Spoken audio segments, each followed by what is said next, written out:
നൈസതി രാവിലെ തന്നെ കാസ്റ്റ് ചെയ്യാൻ വന്നേട്ടാ. നമുക്കൊന്നും അടിച്ചില്ല. ഒരു ചേട്ടൻ വല വീശുന്നുണ്ട്. നമുക്ക് അത് വീശിലൊന്ന് കാണാം എന്തായാലും.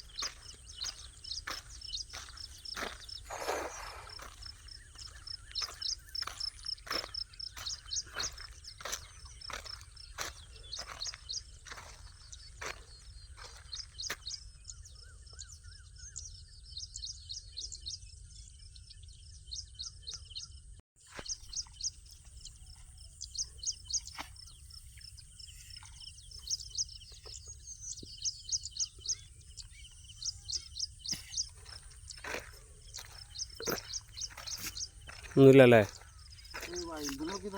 ആ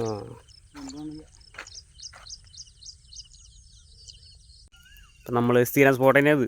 നമുക്കൊരുപാട് മീൻ കയറിയിട്ടുള്ള സ്പോട്ട് തന്നെയാട്ടത്. വന്ന് ഇറങ്ങി ഫസ്റ്റ് കാസ്റ്റ് തന്നെ മീൻ അടിച്ചു കൂട്ടാ. നമ്മുടെ റിയൽ വാലിൻ്റെ സ്കൂബി തന്നെയാണ്. കുഴപ്പമില്ലാത്തൊരു 1/2 കിലോ സൈസുള്ള ഒരു വാല്. വയസ്സാൻ്റെ രണ്ടാമത്തെ മീൻ കയറി. ഓക്കെ വയസ്സതേ മൂന്നാമത്തെ സ്കൂബി മൂന്നാമത്തെ. ഇത് അധികം സൈസൊന്നുമില്ല, എന്നാലും എടുക്കുന്നുണ്ട്.